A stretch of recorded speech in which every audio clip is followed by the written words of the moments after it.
ndeysaan l'apparition de Indépendance, la facette de Ndiobène Tallene,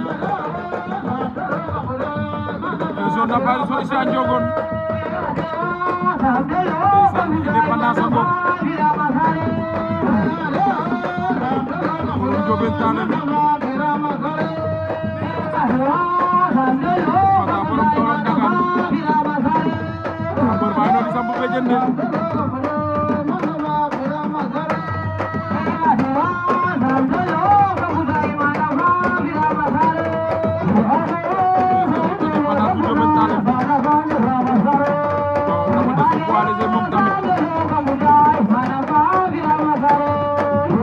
l'apparition de Valdo, la facette de Badourou et son apparition ici à Ndiogone. Valdo Sandomu Badourou Bango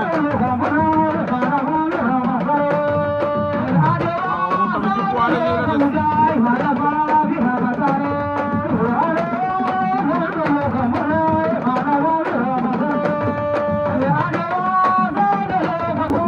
La facette de Diamé, la facette de Niodior, c'est son apparition ici à Ndiogone Ndiak. Waaw donc ci poids léger la desoon. Ndeysaan Sambala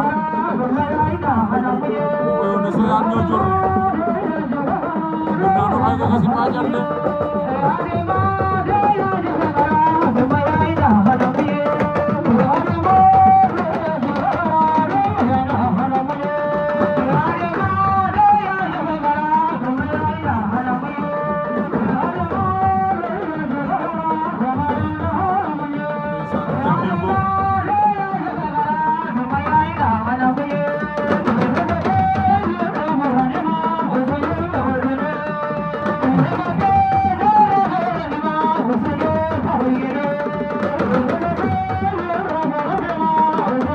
L'apparition de Mame Fally alias Morguet, la facette de Fambine. Waaw samp na béjjën de fii ci Ndiogone. Ndeysaan le showman Mame Fally.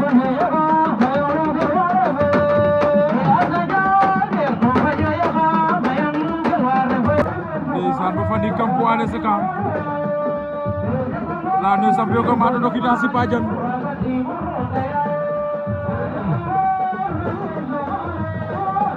Ndeysaan waay débat dem ka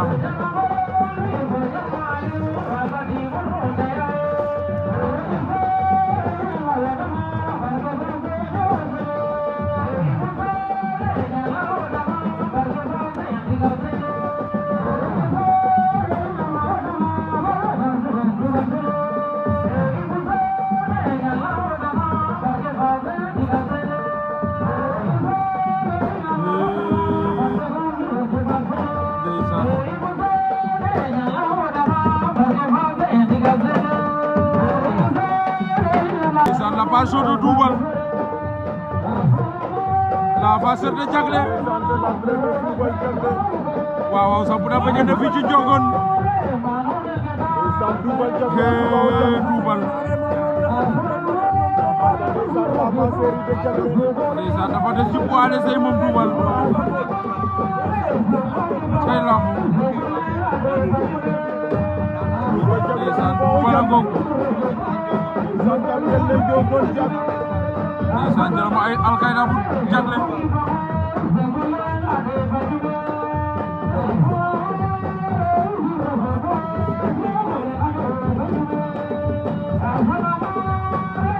Ay Doubal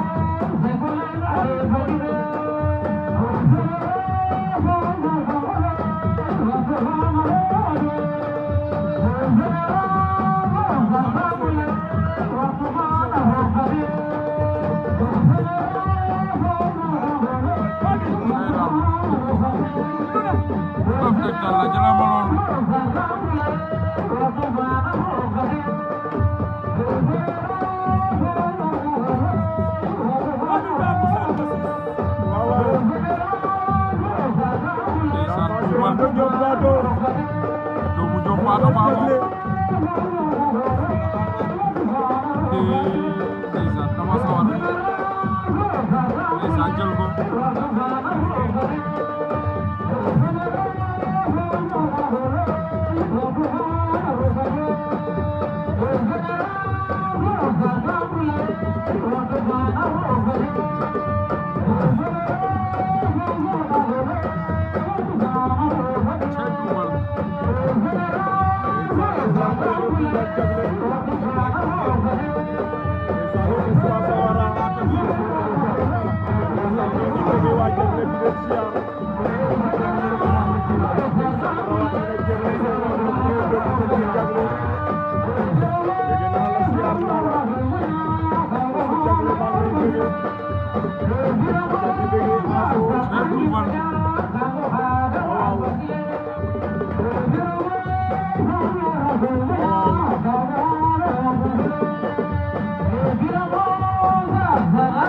ndeysaan la marche de Gora Kayar wala nga na Antoine numéro 2 ndeysaan la face de Kayar ngok sampu na be jënd fi ci Njogon Jak ndeysaan dafa de sonde bu ci poane sey tey door le grand Sika Pay waaw te mo adi Gora bu Kayar le ko di Antoine ndeysaan doomu ndey solu bu dawo ko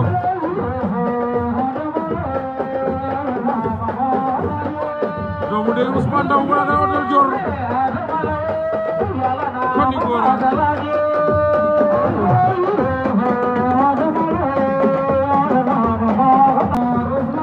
la parution de Maurice Caporal waaw moom tamit samp na ba jënde waaw dafa fanaan dama ci poane sey ndeysaan Maurice Caporal la face de Palmarin ndeysaan mu jagde ba defi